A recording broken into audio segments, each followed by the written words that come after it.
오늘 말씀 함께 보기 원합니다. 오늘 말씀도 사실 어떻게 보면 우리 리아자매님이 함께 고백한 그런 우리의 죄인됨과 또 하나님의 사랑에 대한 귀한 고백을 또 담고 있다고 생각됩니다.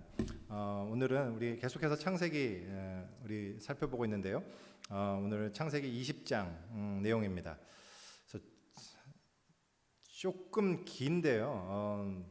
그래도 우리 함께 읽도록 하겠습니다. 몸이 불편하지 않으시면 다 함께 일어나셔서 한 목소리로 읽겠습니다. 시작. 아브라함이 거기서 네게브 땅으로 옮겨가 가데스와 술 사이 그랄에 거류하며 그의 아내 사라를 자기 누이라 하였으므로 그랄 왕 아비멜렉이 사람을 보내어 사라를 데려갔더니 그 밤에 하나님이 아비멜렉에게 현몽하시고 그에게 이르시되 네가 데려간 이 여인으로 말미암아 네가 죽으리니 그는 남편이 있는 여자임이라. 아비멜렉이 그 여인을 가까이 하지 아니하였으므로 그가 대답하되 주여 주께서 의로운 백성도 멸하시나이까. 그가 나에게 이는 내 누이라고 하지 아니하였나이까. 그 여인도 그는 내 오라비라 하였사오니 나는 온전한 마음과 깨끗한 손으로 이렇게 하였나이다. 하나님이 꿈에 또 그에게 이르시되 네가 온전한 마음으로 이렇게 한 줄을 나도 알았으므로 너를 막아 내게 범죄하지 아니하게 하였나니 여인에게 가까이 하지 못하게 함이 이 때문이니라. 이제 그 사람의 아내를 돌려보내라. 그는 선지자라. 그가 너를 위하여 기도하리니 네가 살려니와 네가 돌려보내지 아니하면 너와 네게 속한 자가 다 반드시 죽을 줄 알지니라.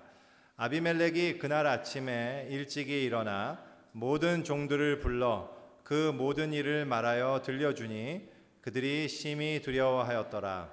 아비멜렉이 아브라함을 불러서 그에게 이르되 네가 어찌하여 우리에게 이렇게 하느냐. 내가 무슨 죄를 네게 범하였기에 네가 나와 내 나라가 큰 죄에 빠질 뻔하게 하였느냐. 네가 합당하지 아니한 일을 내게 행하였도다 하고 아비멜렉이 또 아브라함에게 이르되 네가 무슨 뜻으로 이렇게 하였느냐. 아브라함이 이르되 이곳에서는 하나님을 두려워함이 없으니 내 아내로 말미암아 사람들이 나를 죽일까 생각하였으며 또 그는 정말로 나의 이복 누이로서 내 아내가 되었음이니라. 하나님이 나를 내 아버지의 집을 떠나 두루 다니게 하실 때 내가 아내에게 말하기를 이후로 우리의 가는 곳마다 그대는 나를 그대의 오라비라 하라. 이것이 그대가 내게 베풀 은혜라 하였었노라. 아비멜렉이 양과 소와 종들을 이끌어 아브라함에게 주고 그의 아내 사라도 그에게 돌려보내고 아브라함에게 이르되 내 땅이 네 앞에 있으니 네가 보기에 좋은 대로 거주하라 하고 사라에게 이르되 내가 은 1000개를 네 오라비에게 주어서 그것으로 너와 함께한 여러 사람 앞에서 네 수치를 가리게 하였노니 네 일이 다 해결되었느니라. 아브라함이 하나님께 기도하매 하나님이 아비멜렉과 그의 아내와 여종을 치료하사 출산하게 하셨으니 여호와께서 이왕에 아브라함의 아내 사라의 일로 아비멜렉의 집에 모든 태를 닫으셨음이더라. 아멘. 네, 앉아주십시오.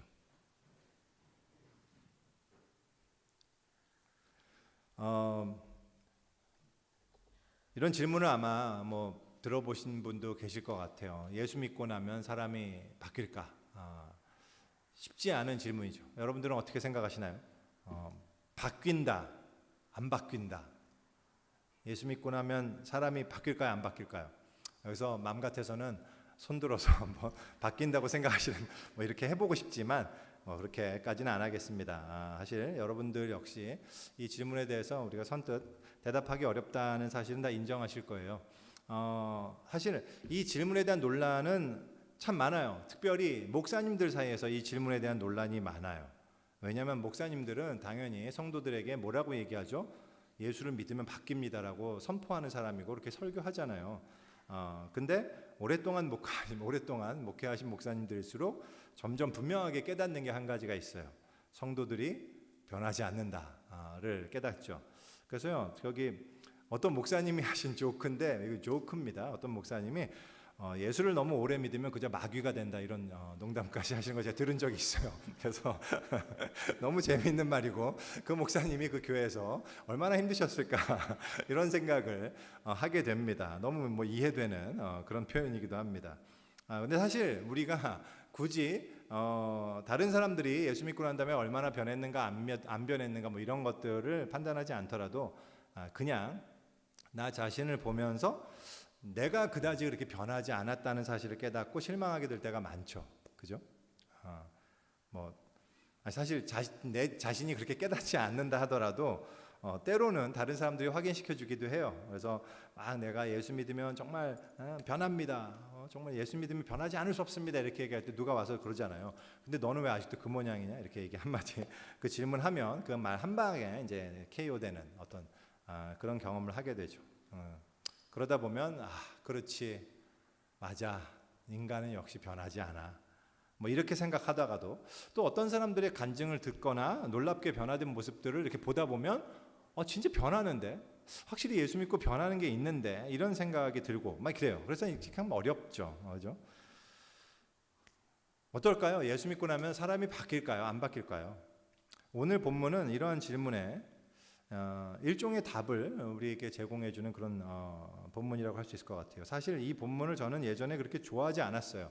왜냐하면 우리의 믿음의 조상이고 우리의 호프 이 아브라함이 뭐 세상 사람 앞에서 굉장히 혼나고 막 꾸중 듣는 것 같은 모습도 굉장히 좀 거시기하기도 하고 또 지금까지 이렇게 놀라운 모습을 보여주던 이 아브라함이 갑작스럽게 너무나 세상적이고 나약한 모습을 보이는 것 같아서 그것도 굉장히 좀 위험하기도 하고 그랬습니다. 그래서 불편했습니다. 근데요 이번에 이 본문을 묵상하면서 이 이야기야말로 얼마나 우리에게 중요하고 또 우리에게 믿음의 성장이라는 게 정말 무엇인가라는 것을 보여주는 귀한 본문이라는 생각을 하게 됐습니다. 아브라함을 통해서 우리가 영적 성장, 믿음의 성장이라는 게 어떤 것인지를 우리가 좀 더 볼 수 있는 그런 시간이 됐으면 좋겠습니다.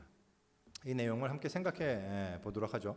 내용은 우리가 읽었기 때문에 이미 대충 파악하셨겠지만 내용은 간단해요. 1절은 이렇게 생각합니다. 아브라함이 거기서 네게브 땅으로 옮겨가서 가데스와 술 사이 그랄에 거류했다라는 말로 시작이 됩니다. 거기서라는 말, 거기서는 어딜까요? 원래 아브라함이 살던 동네 아시죠? 만물의 상수리 숲을 거기에 있는 헤브론 쪽이었어요. 근데 거기에서 이사 가기로 합니다. 왜 아브라함은 떠나려고 했을까요? 잘은 모르겠지만 바로 직전에 어떤 사건이 있었죠?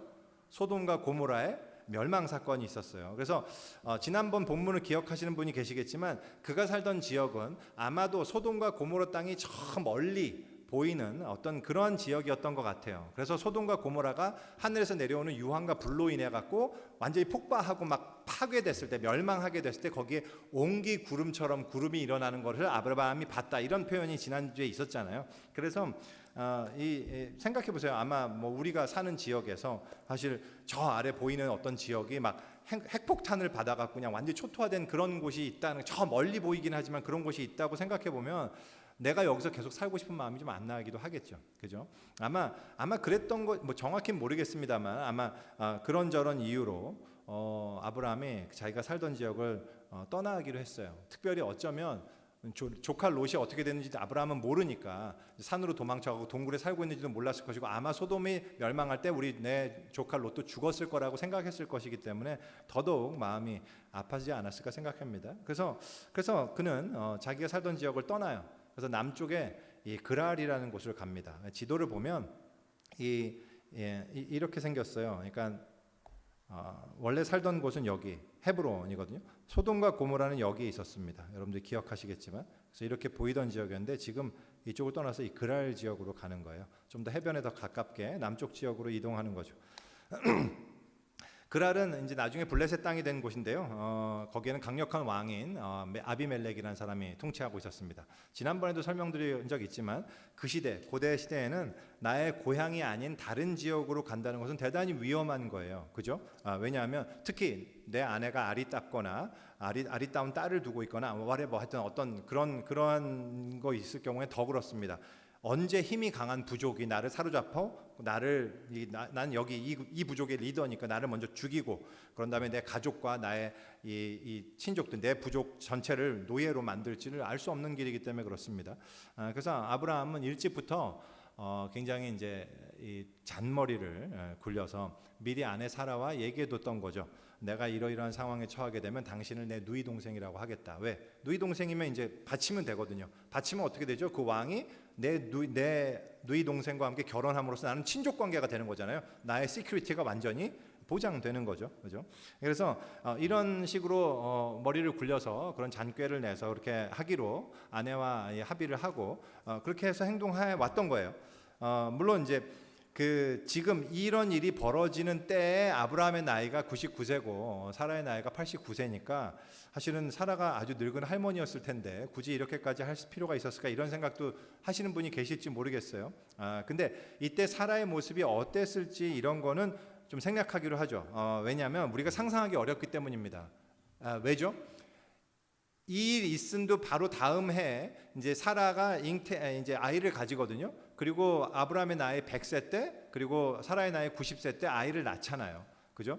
그러니까 하나님의 은혜로 낳게 되는데 그랬다는 얘기는 어쩌면 하나님의 은혜가 이미 더해져서 지금 회춘 소위 사라가 젊은 여인처럼 이쁜 모습으로 이렇게 되어 있을지 어떻게 합니까? 뭐 그랬을 수도 있죠. We don't know. 그러니까 어쨌든 우리는 상황은 알 수 없지만 어쨌든 이럴 필요가 있었던 상황이 벌어진 것 같아요. 그래서요. 그래서 새로운 부족, 새로운 지역으로 가게 되니까 사라를 데리고 이제 이 아브라함이 사라에게 양해를 구하고 그 부족장에게 그렇게 얘기한 거예요. 여기 내 누이다. 그래서 그 부족장은 사라를 데리고 자기의 아내로 삼습니다. 근데 잠자리를 같이 하지는 못했던 것 같아요. 본문을 보면 아마도 하나님께서 이 잠자리를 할 수 없는 어떤 질병을 내리셨던 것 같습니다.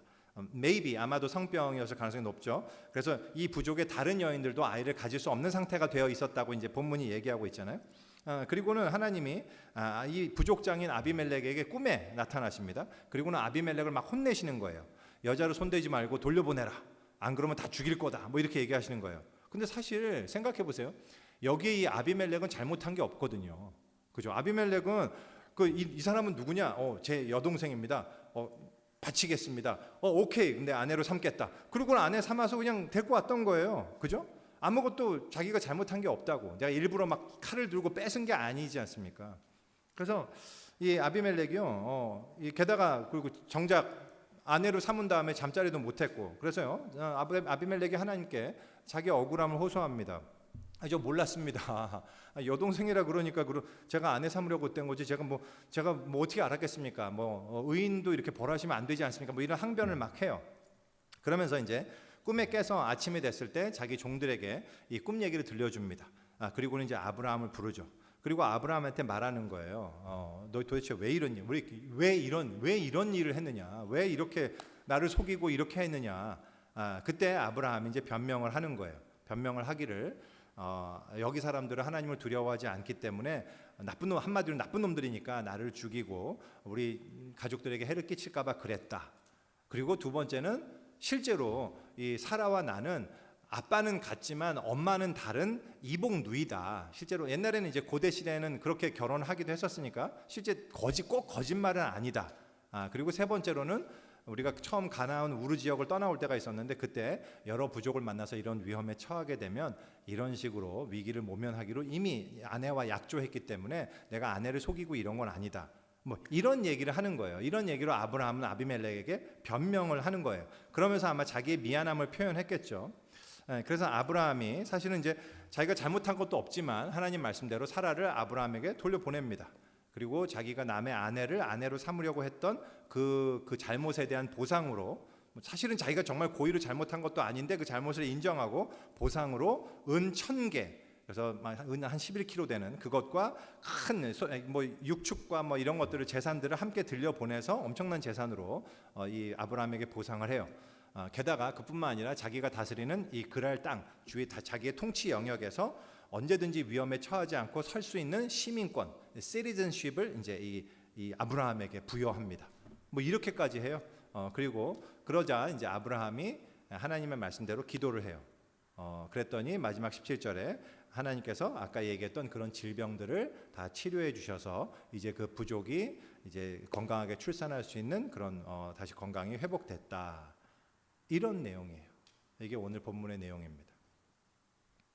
사실 이제 이 본문을 통해서요, 사실은 여러 가지 다양한 세부적인 레슨들을 우리가 얻을 수 있어요. 다만 저는 오늘 딱 한 가지만 여러분께 강조하고 싶습니다. 그건 뭐냐면 영적 성숙이라는 게 무엇인가에 관한 거예요. 사실 오늘 본문 읽으면서요, 여러분들 그 생각을 꼭 드셨어야 돼요. 이거 어디선가 혹시 내가 이미 들었던 것 같은데 이런 생각이 꼭 드셨어야 되는데 드셨나요? 지금 여러분의 표정을 보면 전혀 이게 처음 아침마다 새롭고 늘 새로운 어떤 일의 말씀을 듣는 그런 표정이세요. 근데 이게 창세기 12장에 여러분 기억하세요? 아브라함이 처음 갈대아 우르 땅을 떠나갖고 가나안 땅으로 들어왔을 때 어떤 일이 벌어졌죠? 그 가나안 땅이 젖과 꿀이 흐르는 땅이 아니고 어떤 땅이었어요? 이미 강한 족속이 자리 잡고 있는 그런 땅이었잖아요. 게다가 그 땅에 제대로 살지도 못하는데 가뭄이 들었어요. 그래서 아브라함이 어떻게 해요? 가족들을 데리고 이집트로 갑니다. 그래서 이집트 기억나시나요? 창세기 12장에. 그래서 갔더니 이집트의 바로, 즉 파라오잖아요. 파라오 앞에서 사라를 자기 누이라고 소개하잖아요. 그래서 파라오가 큰 지참금을 주고, 그 결혼 지참금도 주고 그 사라를 아내로 삼습니다. 그러자 하나님께서 애굽에 큰 재앙을 내리시잖아요. 그래서 파라오가 나중에 알게 되죠. 이제 보니까 이게 아브라함의 누이가 아니라 아내였구나, 이렇게 알게 돼갖고 그 똑같이 아브라함에게 얘기해요. 너 왜 나를 속였냐? 그랬더니 또 아브라함이 여차저차 해갖고 이제 다시 사라를 돌려보내지 않습니까? 그 일이 창세기 12장에 있었던 일이에요. 그죠? 기억하시죠? 그래서 우리가 그때 창세기 12장을 다루면서 아브라함이 우리가 존경할 만한 그런 인품의 소유자가 아니었음에 대해서 우리가 얘기를 했었습니다. 그리고 자기 목숨, 자기 시큐리티를 유지하기 위해서 아내를 팔아버리는 인물이었고, 또 하나님을 믿지 않고 거짓말과 속임수로 자기 잔꾀로 자기의 시큐리티를 챙기려는 자기 위험을 핸들링하려고 하는 그런 얄팍한 인물이다라는 것을 그때 우리가 분명하게 이야기했었잖아요. 그리고 그의 이런 비열함과 잔머리는 그 손자인 야곱 때에 가서는 100배가 될 것입니다. 이런 얘기까지도 그때 했었어요. 그죠? 하지만 이런 인간을 하나님께서 택하시고 당신의 복의 근원인 백성으로 삼으시고, 그리고 이 옳고 그름과 관계없이 아브라함을 자기 편으로 지키고 보호하시는 이런 하나님. 그래서 잘못하지도 않은 파라오를 괜히 혼내시고, 그래서 파라오는 그때 당시 제가 무슨 표현을 썼냐면 파라오는 의문의 일패를 당했다, 이런 표현을 썼잖아요. 그죠? 의문의 일패를 당했잖아요. 오늘 아비멜렉이 또다시 의문의 일패를 당하는 거예요. 그런데 이것처럼 하나님은 아브라함을 철저히 이 신실함으로 자기가 택한 백성을 지키시고, 그래서 그때 창세기 12장을 다루면서 우리가 캐치했던 가장 중요한 레슨이 뭐였어요? 믿음은 의리다 라는 것이 그때 당시에 우리가 생각했던 주제였습니다. 그게 하나님이 우리가 가르쳐주신 믿음의 속성이고, 이제 그때 어떤 내용인데요. 그죠? 갑자기 기억이 막 나시죠? 그랬지, 맞아. 이렇게 그런 여러분 영혼은 지금 아멘 하는 소리가 막 저한테 너무 크게 들려요. 그래서 너무 감사하고, 그랬습니다. 그랬는데 똑같잖아요. 지금 아까 전에 우리 12장에 다뤘던 내용하고 지금 우리가 20장에 하던 내용은 너무나 똑같잖아요. 똑같은 내용 또 하고 있잖아요 지금. 그래서 어떤 성경 비평학자들은 이게 아마도 같은 얘기가 다른 구전으로 다른 원천에서 이렇게 내려오면서 편집된 게 아니냐, 이런 추정을 하시는 분들도 있는데요. 학문적 타당성이 그렇게 있지 않습니다. 그리고요, 사실 그렇지 않고 이 사건은 다른 사건이에요. 정말로 유사한 사건이 2번 발생한 거예요. 바로 이렇다는 사실로부터 우리가 받게 되는 충격이 있습니다. 그죠? 충격이 있죠. 그게 뭐냐 하면 우리의 호프, 우리의 믿음의 조상 아브라함이 그 오래전 그 어리석은 죄를 그대로 반복하고 있다는 사실에 대한 충격이에요. 이게 충격인 이유가요, 처음에야 아브라함이 이제 막 믿음을 시작해갖고 아직은 하나님을 그렇게 잘 믿지 못하고 긴가민가 하던 무렵에 발생한 일이었기 때문에 그럴 수도 있겠다, 이런 생각이 들잖아요. 그죠? 아직은 하나님 경험도 많이 안 했고 믿음으로 출발을 했지만 막상 현실의 문제에 부닥쳐 보니까 너무 무섭고 불안하고, 그러니까 예전에 속성이 팍 이렇게 잔머리 탁 이렇게 하는 게 나왔고, 그래서 넘어질 수도 있고 우리는 충분히 이해할 수 있어요. 그죠? 그런데 오늘 본문은 의아해요. 그때 이후로 25년이 지난 시점입니다. 그리고 그 사이에는 엄청나게 놀라운 일들이 많이 있었어요. 그죠? 그의 놀라운 믿음의 모습들이 있었어요. 뭐가 있었죠? 롯에게 먼저 땅을 양보하면서 하나님의 약속과 축복을 아브라함이 또 받기도 하잖아요. 그죠? 그리고 소돔 왕이 전쟁할 때 롯이 이제 패하고 난 다음에 롯까지 다 그 포로로 끌려가니까 어떻게 해요? 아브라함이 318명 군사를 데리고 급습해 갖고 거기를 다 전멸이 아니라 다 이제 정복하고 그런 다음에 자기 포로들을 다 이끌어오는 그런 엄청난 믿음의 결단도 하고 막 그 모험도 하고 막 이러잖아요. 그러면서 돌아오는 길에 소돔 왕에게 전리품 다 가지고 돌아가라. 나는 하나님을 믿는다. 멜기세덱을 딱 듣고 난 다음에 나는 하나님을 믿겠다. 딱 이러고 얼마나 멋있는 모습. 그래갖고 막 하나님을 의지해서 전리품 하나도 취하지 않는 그런 모습을 보여주기도 했잖아요. 또 밤중에 그래서 하나님의 은혜 가운데 내가 너의 지극히 큰 상급이다, 방패다 이런 얘기하시면서 밤중에 자고 있는데 하나님이 재물을 쪼개는 사이로 쫙 불꽃이 지나가시면서 언약을 하나님께서 일방적으로 체결하시는 이런 놀라운 경험까지 창세기 15장에서 했잖아요. 그 이후에 하나님 명대로 할례를 행하기도 하고 또 나그네로 오신 하나님을 대접하고 그래서 하나님이 이는 내 친구다. 그리고 내가 아브라함에게 숨길 게 뭐가 있겠느냐 이런 엄청난 평가까지 받는 아브라함. 소돔의 구원을 위해서 의인 10명이 있을 때까지 그러니까 기도하기도 했던 어떤 이런 아브라함이었잖아요. 그죠? 이제 우리 다음 장에 보면 어떤 일이 발생하는지 아십니까? 약속의 자손 이삭이 태어나는 장면이 있을 거란 말이죠. 그런 아브라함, 지금까지 엄청나게 믿음 안에서 하나님과의 깊은 관계 안에서 성장하고 성숙해온 아브라함, 그런 우리의 호프 아브라함, 그가 보이는 모습을 보면 여전히 하나님을 믿지 못하고 사람들 두려워하고 여전히 자기의 비겁한 잔꾀로 문제를 해결하려고 하고 그럼으로써 하나님의 명예를 더럽히고 있단 말이죠. 25년 전과 정확히 똑같아요. 옛날의 죄가 그대로 반복됐단 말입니다.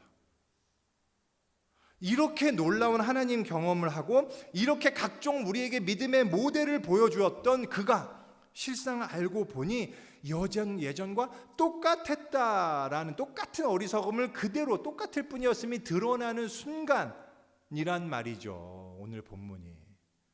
그래서 오늘 본문이 우리에게 주는 충격이 큰 거예요.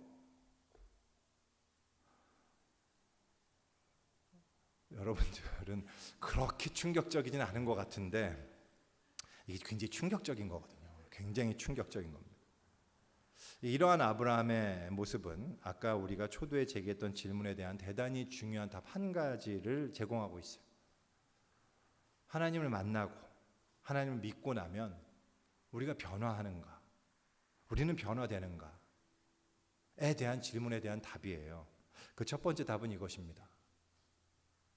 변하지 않아요. 사람은 변하지 않습니다. 실망되시나요? 오랜 세월 꾸준히 교회 다닌다고 예배한다고 해서 오랫동안 기도한다고 해서 오랫동안 성경 공부 빠지지 않고 항상 말씀 묵상하고 제자 훈련한다고 해서 사람이 바뀌는 게 아니에요. 사람은 그렇게 쉽게 바뀌지가 않습니다. 우리의 성품과 인격과 우리의 기질과 성향 같은 거는요 쉽게 바뀌지가 않아요. 이것이 일단 오늘 본문의 아브라함을 통해서 우리에게 주시는 가장 중요한 사실 중에 하나예요. 근데 잠깐 여기서 한 가지는 좀 짚고 넘어갔으면 좋겠습니다. 지금 제가 드리는 이 말씀은, 이 얘기는 믿는 사람을 대상으로 하는 얘기예요. 그러니까 믿지 않는 사람에 대해서 바뀌지 않는다는 얘기를 하는 게 아닙니다. 그러니까 교회 안에도 오랫동안 교회를 다녔어도 예수님을 인격적으로 만나지 못하고 예수님을 정말로 믿음을 가지지 못하는 분들이 많이 있을 수 있어요. 근데 그런 분들을 대상으로 하는 얘기는 아니란 얘기입니다. 왜냐하면 그분들은 교회 안에 비록 있을지라도 사실상 믿지 않는 사람과 다르지 않기 때문에 믿었다고 변하는가? 라는 질문에 애당초 해당이 안 되는 분들이기 때문에 그렇습니다. 이제 그런 분들은 지금 별도로 하고 있는 거고요. 지금 저는 우리가 얘기하고 싶은 상대는 뭐냐면 예수님을 인격적으로 만나고 진정으로 믿게 된 사람들, 성도들, 그들은 변하는가에 대한 질문에 대한 답을 우리는 하고 있단 말이죠. 여전히 1차적인 답은 no라는 얘기입니다. 우리는 그렇게 쉽게 바뀌지 않아요. 여러분들 혹시 살 빼려고 노력해 보신 적 있나요? 그렇죠? 네? 혹은 살 찌려고, 저 같은 경우는 이제 살 찌려고 아주 애를 쓰고 그래서 저는 그 뭐 대학교 그리고 군대 갔다 오고 하여튼 제가 직장 생활 할 때까지 저의 평생 소원이 70kg를 넘는 거였어요. 그게 그렇게 안 넘더라고요. 그리고 이제 그때는 막 한때 제가 세상에서 방황하고 술 마시고 그럴 때는 제가 일주일에 9kg가 빠지는 일도 막 있었어요. 그래서 막 열심히 처먹어 갖고 막 62, 63, 64, 65, 간신히 60, 67, 갑자기 61 뭐 이렇게 되는. 그래서 너무 괴롭고. 근데 이제 많은 분들은 반대시잖아요. 그래서 살을 그렇게 간신히 빼놨는데 이제 그래서 간신히 뺐더니 뭐 2, 3일 만에 갑자기 다시 복구되는 뭐 이렇지 않습니까? 그죠? 우리가 조금 노력한다고 바뀌는 게 아니잖아요. 우리가 의지만 있으면 그 변화를 눈으로 확인할 수 있는, 눈에 보이는 체중 하나 바꾸는 것도 이렇게 어려운데 눈에 보이지 않는 우리의 영혼과 내면에 깊이 있는 성품을 바꾼다는 거, 그거는 결코 쉬운 일이 아니에요. 그리고 우리는 그렇게 의지력이 강하지도 않죠. 여러분이 새해마다 하는 레졸루션을 생각해 보세요. 그거 뭐 잘 되던가요? 아니잖아요. 영적 생활도 마찬가지예요. 우리가 때로는 어떤 계기를 통해서 정말 하나님의 놀라운 은혜를 경험할 때가 있어요. 딱 깨닫고 주여 정말 눈물 콧물 다 쏟고 정말 하나님 앞에 회개하고 막 그러고 나면 정말 확 바뀐 것 같아요. 확 바뀐 것 같거든요. 근데 막상 살아보면 깨달은 대로 잘 안 되죠. 야, 분명 깨달았는데, 너무 깨달았는데 지금 안 돼. 막 그게 우리 삶이잖아요. 평소에 여러분들 혹시 내가 평소에 싫어하는 사람 있잖아요. 근데 어느 날 수양의 말씀을 통해서 막 눈물 콧물 흘리고 은혜를 받아갖고요, 막 하나님께 큰 깊은 감동으로 내가 헌신합니다. 그때 말씀이 원수를 사랑하라는 말씀이었어요. 그래서 내가 정말 그 사람을 사랑해야 되겠다, 그런 마음을 결심하고 정말 그 결심하고 이제 산을 내려와서 그리고 결심한 대로 사랑하게 되든가요? 아니잖아요. 막상 그 사람을 보는 순간, 그리고 그 사람이 나에게 또 못되게 굴면 더더욱 금방 실패하게 돼요.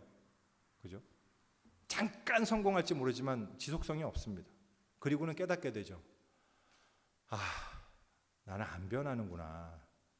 그러면서 그 수양의 감동은 어느새 나에게 금방 그 감동에서부터 실망과 좌절로 이어져요. 내 안에 있는 질투와 시기심, 탐욕과 게으름, 이런 것도 전혀 안 바뀌고요. 특히 남성들 머릿속에 있는 뿌리 박혀 있는 음란함, 이런 거 쉽게 안 바뀌잖아요. 우리가 애당초 물려받은 이 유전적 형질로 인해서 주어진 이 기질과 성향, 그리고 거기에 더해서 내가 살아오는 동안에 받았던 수많은 이 환경을 통해서 나에게 형성되었던 나의 성품과 기질과 뭐 이런 인격, 습관과 생각, 이런 것들은 쉽게 바뀌지 않는단 말이죠. 그러니까 오죽했으면 유전자가 갑이다라는 얘기를 한다니까요. 목회를 하면 할수록 느끼는 게 유전자가 갑이다. 정말 교회에서 엄청 헌신하고 열심히 하는 분도 있어요. 저분은 불자였어도 그렇게 하셨을 거예요. 절에서 정말 사람들 섬기고 그랬을 뿐이라니까요. 이제 유전자구나. 이렇게 가게 돼 있어요. 그냥 우리는. 불 받는다고 해서 하루아침에 우리가 바뀌는 게 아니란 말이죠. 바뀐 것처럼 보여요.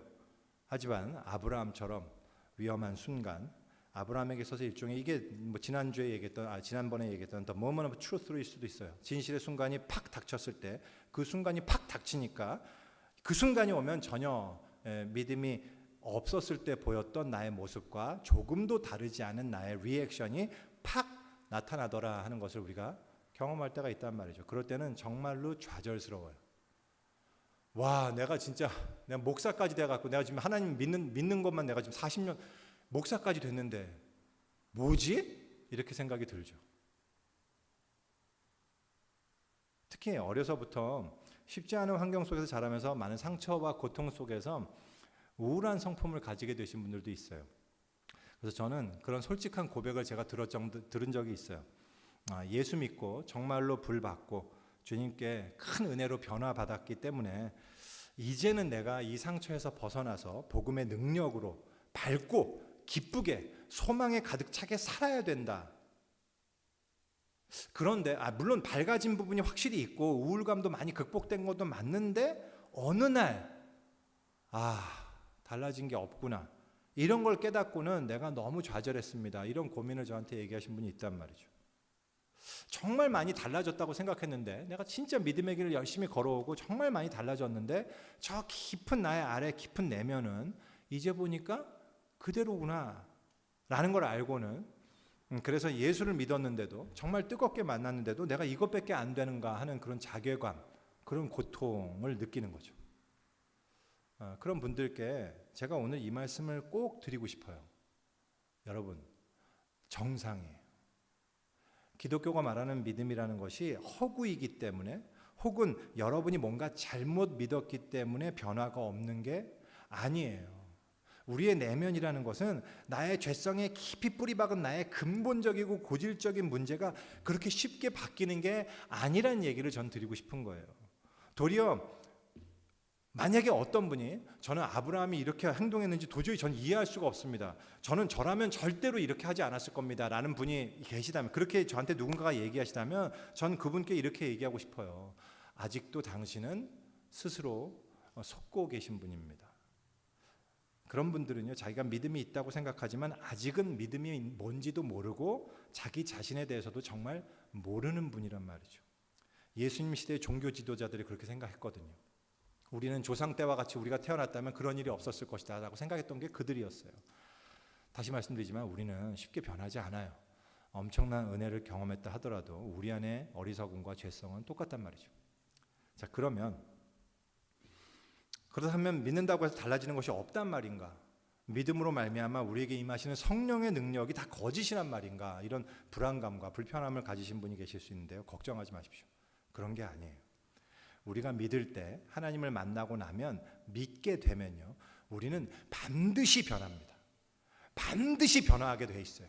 영적인 성장이 시작돼요. 그런데 중요한 질문이 하나가 있습니다. 그 영적인 성장 혹은 영적인 성숙이란 게 무엇이냐 하는 질문이에요.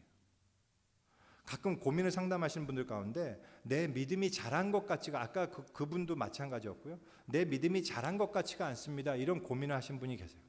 믿음이 자라지를 않습니다. 어떻게 하면 믿음이 자랄 수 있을까요? 제가 믿음이 자라고 싶은데 믿음이 자라지 않는 것 같아요. 어떻게 하면 될까요? 라는 질문이란 말이죠. 근데요, 이 질문에 대해 답하기 전에 이 질문을 먼저 생각하셔야 돼요. 믿음이 자란다는 것이 과연 뭐냐라는 거죠. 믿음이 자라면 어떻게 될까요? 여러분, 믿음이 자라고 되면 우리는 어떻게 알 수 있을까요? 내가 믿음이 자랐는지를. 다시 말해서 믿음이 정말로 자랐다 안 자랐다, 이거를 무엇으로 측정할 수 있냔 말이죠. 어떻게 하면 측정할 수 있을까요? 그렇게 가기 싫던 예배가 너무 즐겁고 입만 뻥긋거리고 이렇게 부르던 찬양이 막 큰 소리로 찬양을 하게 되고, 늘 졸립기만 하던 정재호 목사의 설교가 꿀같이 달고, 그건 정말 믿음이 성장한 것 같긴 하네요. 근데 기도할 때마다 뜨겁고 충만한 무언가를 경험하고, 그러면 믿음이 자란 걸까요? 그분은 믿음이 자랐다고 할 수 있는 걸까요? 막 수양에 가고 싶고, 막 선교 가고 싶고, 순교하고 싶고, 막 이러면, 그러면 믿음이 자란 걸까요? 막 다른 이들을 생각해서 막 기도하고, 그들을 위해서 희생하고, 섬기고, 막 큰 돈을 막 이 헌금하면서도 하나도 아까운 마음이 들지 않고 늘 주님께 감사한 마음이 든다. 그렇다면 그것은 믿음이 자랐다고 할 수 있는 건가요? 근데 오해하지 마십시오. 저는 지금 이런 얘기하면서 그런 모습을 제가 조롱하거나 아니면 폄하하거나 그런 게 아무 의미가 없는 거라거나 그런 것들이 믿음과 관계없다는 얘기를 하는 게 절대 아니에요. 전혀. 그럼 아닙니다. 그건 좋은 거예요. 너무나 필요하고 중요하고 너무 아름다운 모습이에요. 특별히 정재원 목사의 설교를 귀를 들여서 듣는다. 너무 아름다운 모습이잖아요. 할렐루야. 정말 좋은 거란 말이죠. 다만 제가 질문하고 싶은 건 이런 겁니다. 그런 것으로 나의 믿음이 성장했다라고 측정할 수 있는 거냔 말이에요. 아까 믿음이 자라지를 않는다는 고민을 얘기하신 성도들이 그런 경험을 못 해봐서 그런 고민을 얘기하시는 게 아니란 말이죠. 한때 그렇게 뜨겁게 찬양하고 정말 말씀이 꿀같이 달고 성경 묵상할 때마다 감사하고, 와, 이것이 정말 하나님 나라구나, 막 그렇게 감사함으로 뜨겁게 신앙생활을 했는데, 그렇게 오랫동안 신앙생활을 했는데, 지금 내가 어느 순간 정작 뒤를 돌아보니 나는 변한 게 없는 것 같습니다 라는 그런 근원적인 고민과 괴로움에서 나온 고민이란 말이죠. 바로 그게 아브라함이었어요. 아브라함은 누구보다도 하나님과 밀접하게 정말 믿음의 관계성 안에서 엄청나게 25년 동안 성장해 왔던 분이었단 말이죠. 근데 정작 이 순간 그 25년 전과 조금도 다름없는 모습으로 드러난단 말입니다.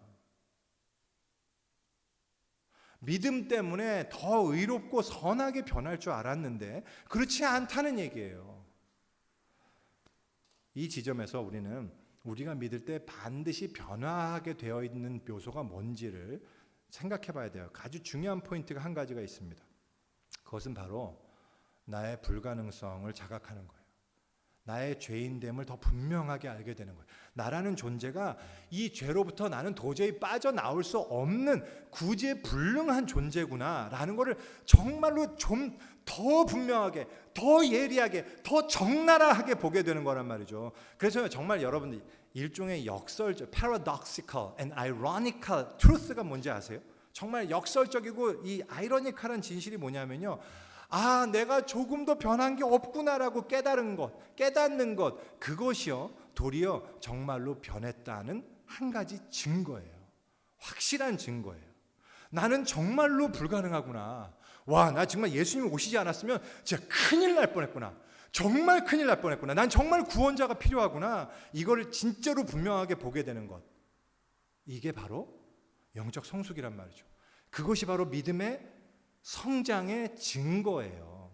제가 전에도 몇 번 말씀드렸지만 다시 한번 강조하고 싶어요.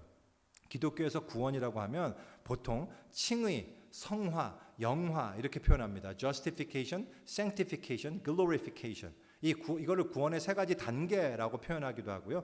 혹은 세 가지 속성, 혹은 세 가지 개념 이렇게 소개하기도 하는데요. 중요한 건 이거예요. 여기서 칭의란 건 뭐죠? 우리가 예수님으로 말미암아, 예수님의 십자가의 보혈로 말미암아 의롭다함을 얻게 되었다라는 거잖아요. 그게 칭의예요. 두 번째 성화는 실제로 우리 삶 속에서 거룩해지는 변화, 이것이 성화지 않습니까? 세 번째 glorification, 영화는 뭐예요? 하나님 나라가 완성된 그날 주님 다시 오실 때 우리가 그 하나님의 영광 가운데서 우리의 영광이 완성되는 것, 그것이 glorification이지 않습니까? 이것이 구원의 세 가지 단계 혹은 세 가지 개념이란 말이죠. 근데 이 영화는 하나님 나라가 완성될 때 이루어질 일이니까 일단 열외로 하고요.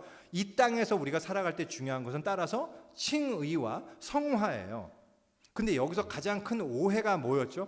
제가 자주 드렸던 말씀이니까 다 기억하실 거예요. 가장 큰 오해가 바로 칭의와 성화를 분리시키는 거라 그랬죠. 그래서 칭의는 주님이 하시는 일이고 성화는 내가 해야 하는 일로 오해하는 거예요. 나의 죄의 문제는 주님께서 끝내주셨으니까 하나님 감사합니다. 제가 구원 얻었습니다. 할렐루야, 주님 감사합니다. 자, 그게 칭의고, 그래서 그렇기 때문에 이제부터는 제가 열심히 거룩한 삶을 살겠습니다. 정말 주님 뜻에 합당한 삶을 내가 살도록 열심히 노력하겠습니다. 그렇게 해서 내가 열심히 예배드리고 열심히 성경 공부하고 열심히 기도하고 열심히 제자 훈련 받고 열심히 거룩한 삶을 추구합니다. 그렇게 하는 거, 그런 게 성화인가요? 그렇게 하다 보면 내가 거룩해지고 착해지고 더 의롭게 되는 것, 그게 성화인가요? 그게 아니라니까요. 그것이 성화가 아니에요. 그건 율법이에요. 그걸 우리가 율법이라고 부르는 거예요. 율법은 주는 가장 큰 치명적인 독이 뭐냐? 율법대로 우리가 못하잖아요. 우린 죄책감에 막 시달리게 돼요. 아, 나 왜 이렇게 못할까? 근데 내가 율법대로 잘 지키잖아요. 그럼 교만해져요.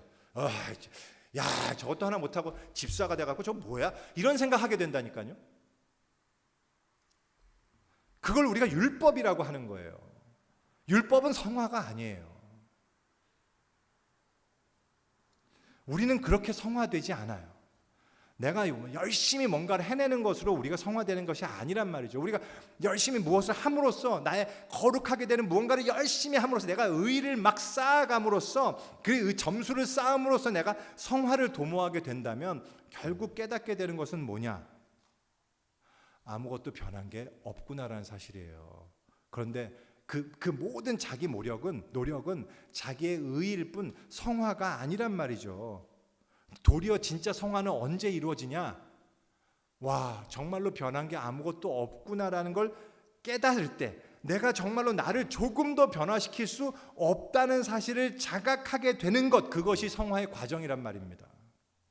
그래서 제가 아마 수차례 강조했을 거예요. 그리스도인의 성화는, 우리가 거룩해져가는 과정은 의를 쌓아가는 데 있는 것이 아니라 죄를 깨달아가는 데 있다라는 말씀을 드렸죠. 이건 정말 중요한 사실이에요. 아주 중요한 사실이에요. 이것이 바로 믿는 자에게 반드시 발생되는 변화예요.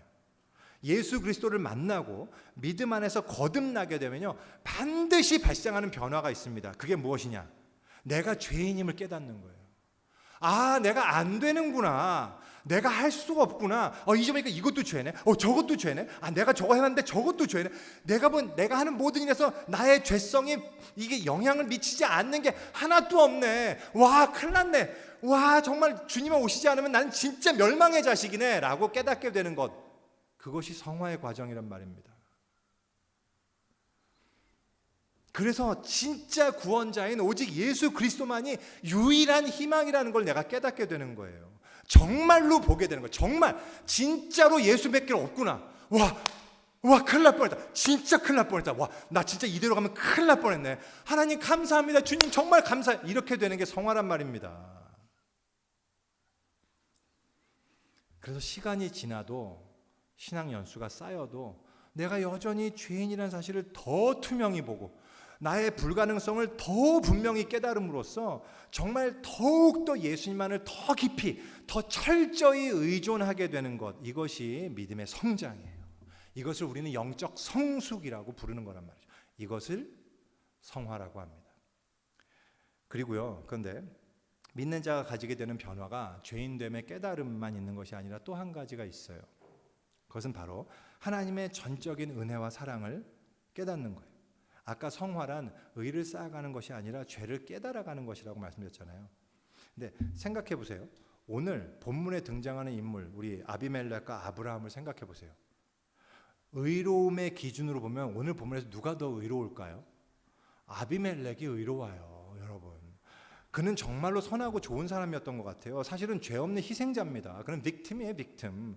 아브라함은 거짓으로 그를 속이고 그를 위험에 처하게 했을 뿐만 아니라 자기 죄가 드러난 이후에도 정말 말도 안 되는 말로 변명하잖아요. 아브라함 진짜 이상하다니까요.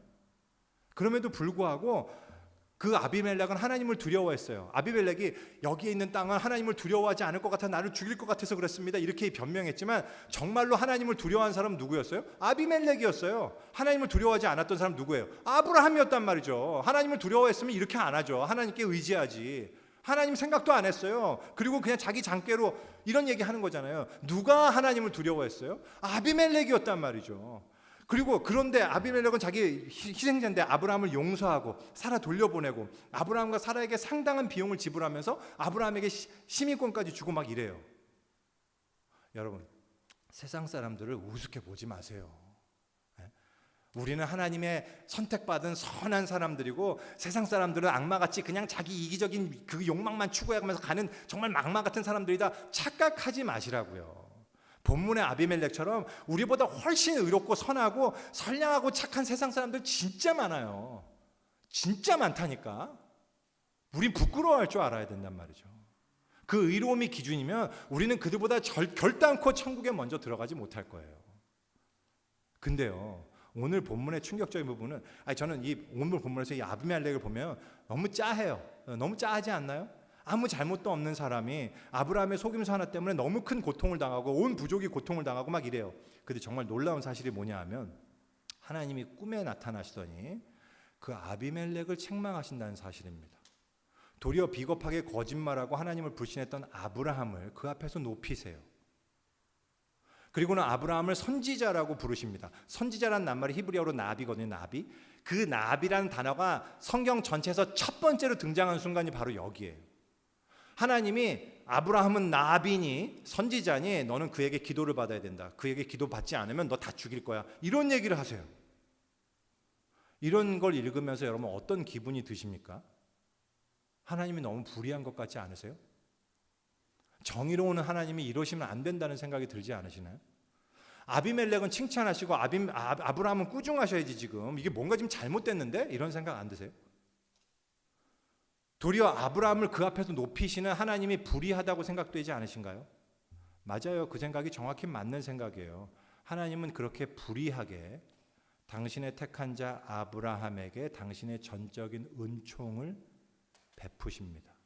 그리고 정확히 우리가 그렇게 불의한 은총을 받았어요. 자격 없는 우리가 불공평하게 불의하게 하나님의 전적인 사랑을 받았단 말이죠. 그것이 바로 예수 그리스도의 십자가예요. 예수 그리스도의 십자가만큼 불의한 건 없어요. 이 세상에 보기에 이것만큼 불의한 건 없어요. 하나님의 아들은 죽어서는 안 돼요. 하나님의 아들이 죽었다, 그건 이미 불의한 거예요. 말이 안 되는 거란 말이죠. 아무리 비교하고 평가해 봐도 도저히 받을 자격이 없는 사랑, 그 사랑을, 그 불의한 편애를, 그 부당한 은총을 우리가 받았어요. 그래서 우리가 여기 있는 거잖아요. 그게 예수님의 십자가예요. 그렇기 때문에 우리가 믿게 될 때 반드시 변화되는 한 가지가 바로 이 사랑에 대한 깨달음이에요. 이게 그냥 하나님은 사랑의 하나님이구나라는 개념을 깨닫는 게 아니고요, 하나님이 정말로 나를 사랑하시는구나라는 걸 깨닫는다니까요. 진짜로 사랑하시는구나. 정말 이 불의하고 이 무조건적인 이 사랑으로 말미암아 하나님이 이 죄인인 나를 정말로 사랑하시는구나라는 것을 내가 알게 되는 거예요. 이 하나님의 무조건적인 사랑을 더 깊이, 더 분명히 보게 되는 것이 바로 또한 영적 성숙이고 성화인 거예요. 그리고요, 이 사랑에 대한 깊은 인식은요, 반드시 나를 변화로 이끕니다. 나의 내면의 깊은 곳의 변화로 이끌기 시작해요. 우리가 오해하기 쉬운데요, 뭐냐면 아무런 조건 없이 내가 뭘 해도, 내가 어떤 모습이어도 전적으로 있는 모습 그대로 나를 사랑하시는 하나님의 그 정말 불의하고 불공평하신 그 사랑, 아낌없이 자기 아들을 내어 죽이시는 그 십자가의 사랑, 정말 그 사랑으로 당신은 하나님을 정말 사랑하십니다. 정말로 당신은 그 사랑을 받으신 분입니다. 하나님은 끝까지 여러분을 놓지 않으실 겁니다. 이렇게 하나님의 사랑만 강조하면 성도가 스포일되지 않을까요? 내가 어떤 모습이라도 그저 내 편 들어주시고 내가 뭘 해도 나를 편애하시는 하나님, 나를 구원하시는 하나님, 정말 그렇게 나를 사랑하시는 하나님이시면, 그렇게 내가 너무 믿게 되면 구원파처럼 그냥 우리가 막 살게 되지 않을까요? 내가 뭘 해도 하나님은 날 버리지 않으시니까 이렇게 되지 않을까요? 이런 염려를 하시는 분들이 계신데 그런 염려하실 필요 없어요. 만약에 그렇게 생각하는 사람이 있다면 그 사람은 아직 하나님의 사랑을 받아보지 못한 사람이에요.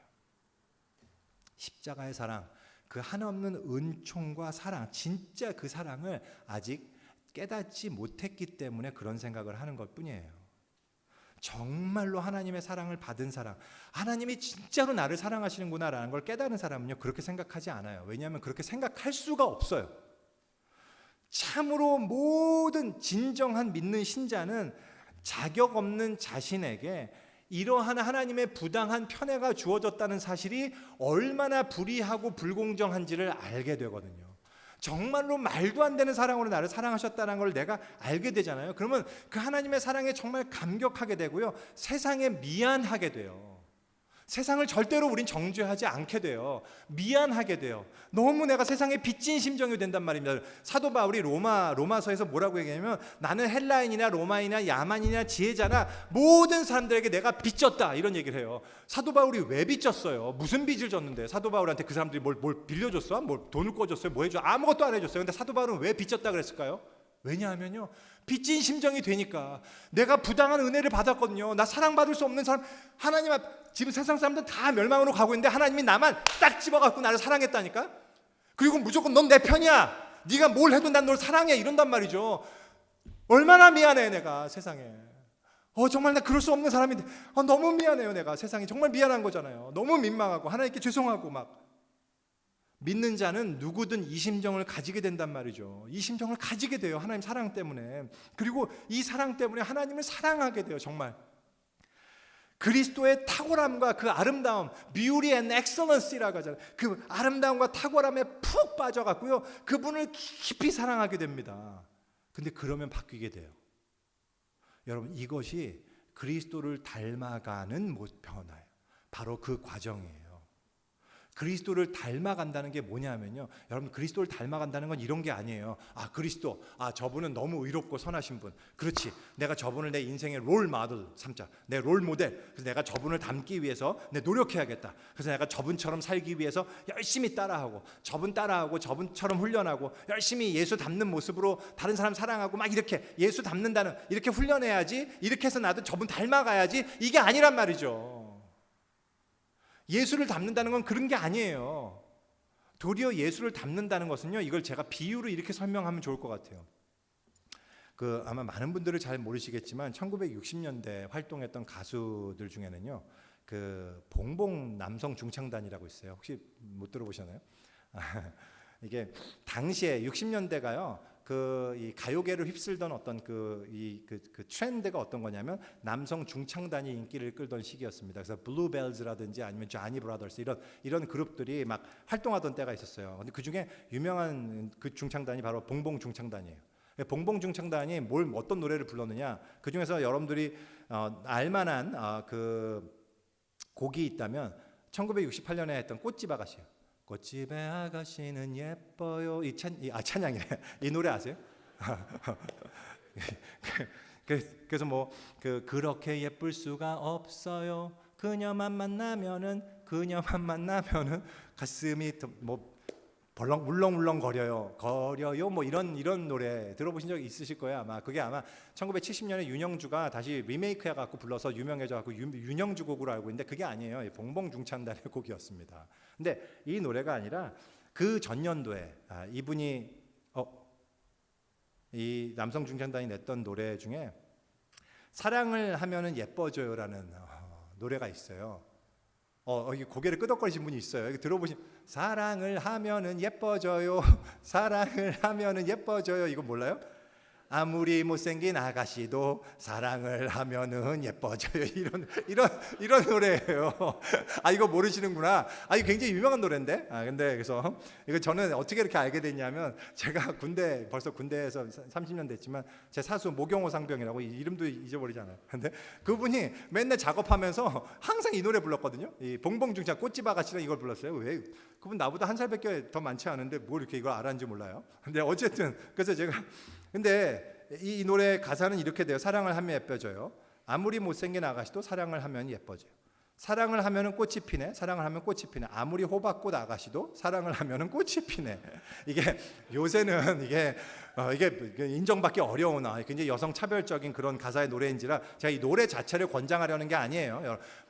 자매분들 불쾌하지 마세요. 저는 이 노래를 지지하는 게 아니에요. 그런 게 아니고 다만 여기에 표현된 이 표현이 가사가 성화라는 게 무엇인지를 비유적으로 더 적절히 설명한다고 볼 수 있다는 얘기예요. 뭐냐면 가사 중에 이런 내용이 있습니다.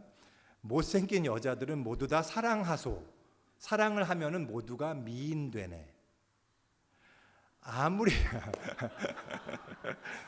아무리 못생긴 사람이라도 사랑을 받잖아요. 받게 되잖아요. 진짜로 사랑을 받게 되잖아요. 그러면 사랑하게 돼요. 그리고 사랑하게 되면 미인이 된다는 말입니다. 여러분, 예수 그리스도를 만나게 되잖아요.